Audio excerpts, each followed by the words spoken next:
Thank y'all for coming back. Let me brighten up this video for a second here. And we have Catherine, we have the John Austin Wesco again. And if you watch any of the other videos, so I've been on a journey with 3 of these violins that we couldn't get the G to sound good. It just wouldn't cooperate.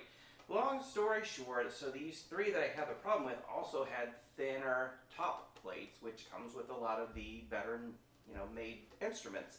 And a typical sound post adjustment would go towards the treble side to increase the lower end or the G. Well, in this case, actually putting it back to where its proper position should be actually is the right way to go. So it was totally counterintuitive, getting into way too much of the mechanics of the violin. But anyway, we have it readjusted. We have some lower tension strings on here. These are the Warchal, I believe it's pronounced, W-A-R-C-H-A-L, the amber strings. So they're a little bit warmer, a little bit lower tension, which is going to be a lot more in line with the strings available back in 1901, because I don't think steel strings were widely available back then. So we're going to go more of a softer, warmer tone to mimic closer to the gut strings, which were more prevalent in the day. So anyway, rambling's done. We have the John Austin, and I'm a huge fan of this violin, and of course Catherine, which I know I am, and a lot of you are fans of as well. So without further ado, I turn it over to these 2.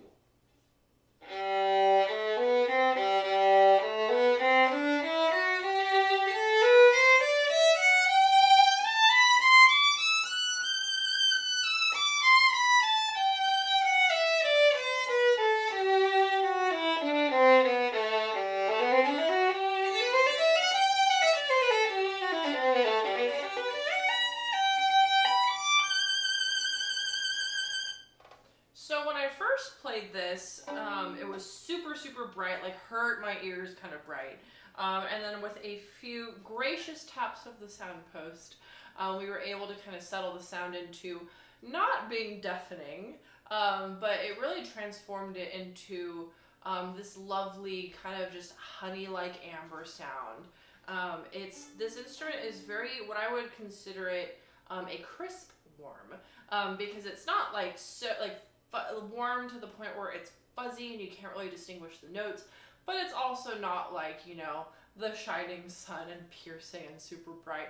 It just, you hear the notes, but it's warm, which is a very lovely synergy for sure. Let me play a little bit before I continue to talk more.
Has just a very lush sound to it. Lush, honey-like, sweet, rich, would be the terms that I would use to describe not only how this instrument sounds, but also how it feels. It has a nice, lovely vibration up against my jaw, and it's not, the sound isn't really hurting my ears anymore, but it's more of just this lovely cloud that's being created where I can hear all these tones, and I get to just really enjoy the fuzzy crispness of the sound. I'm taking the adjectives a little bit, I'm stretching them just a tiny bit, but is really the best way that I can describe it. It's like a rich, fuzzy, crisp sound, and it feels that way to play it as well. The playability of this instrument is quite nice. It has a little bit of a thicker neck than my personal instrument, but the playability is just fine. I played it with ease. I didn't have any thumb pain, and so I think my instrument, I had its neck shaved a little bit, I think, but this is a pretty standard thickness of a violin neck. Shifting was easy. I felt no interruptions. The neck is nice and smooth. And, you know, playing double stops across and moving around felt just fine. So the playability of this instrument is quite nice, very pleasant, very easy, smooth. And then you just get to have a little treat for your ears while playing it because it just sounds really nice right next to the ear.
So that was the beginning of the Barber Violin Concerto.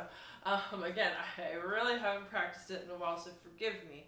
I love using that piece, or at least the opening, or what we would call an exposition. The opening of that piece, because you have to really play around with the tones of the instrument in order to bring out the nature of the barber. And it also, you know, it has a huge range. It goes all from the way up to the stratosphere of the instrument. And so you really get to hear like the full range of an instrument with that piece. And I love how, you know, despite the instrument being warm, you can kind of push a bright sound out of it. And yet you can continually coax out a warm sound.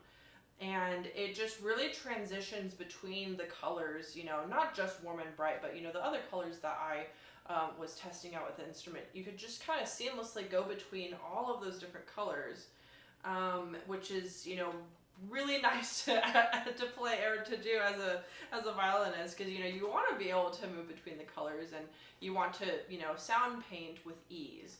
So all in all, and also I love how you didn't lose any sound climbing up on the E string. It just was just one kind of steady plane of sound. Now, if there are any crackles in it, that's a user error because I haven't played that run in a while. But overall, in general, it was very smooth climbing up and down the instrument. So overall, all in all that to say, this instrument's very well balanced. It has that beautiful honey-like sound, very amber, very just warm and beautiful with a little bit of crisp, and really lovely, just overall a very, very lovely instrument.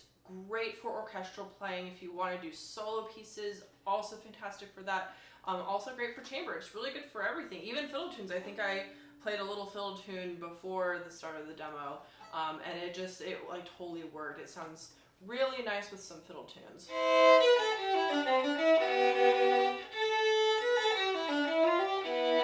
The warmth is just so perfect. Like, imagine that warmth like a banjo or something.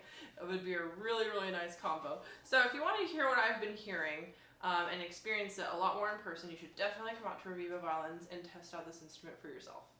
Thanks, Catherine. I tried to jump in there earlier, a little early. So I'm curious if this violin is going to go to a collector or a player. But we've been trying to research John Austin Wesco. Long story short, he was a businessman who basically taught a calligraphy course at university, but also for over 30 years maintained a violin office. He had people from Europe send violins to him, or they would seek him out to do repairs, and most notably some Stradivari instruments, which is where I think he gets some of his craftsmanship on this violin. You get some of the F-hole fluting as well as the eyebrows on the lower F-hole holes. So this violin actually has some resemblance to Stradivari, which he has taken apart and examined himself. So I really hope that I can find a news article on this guy who was allegedly Boston trained, but also had a huge following in Europe, namely Paris, and there was another city, I want to say it was perhaps Germany. But anyway, it's all the news articles I can find. I just unfortunately don't read French, but I'd love to find out. So anyway, gorgeous violin, wonderfully demoed, and I think we've found its sound with these strings with the sound post, and of course Catherine demonstrating that to you. Please let us know. I really want feedback on this violin. It's one of the most special violins, and I just can't stop going over how gorgeous it is and the fine details all over this. So anyway, thank you, Catherine, for being very patient during my ramblings, as well as online viewers. Play on, my friends.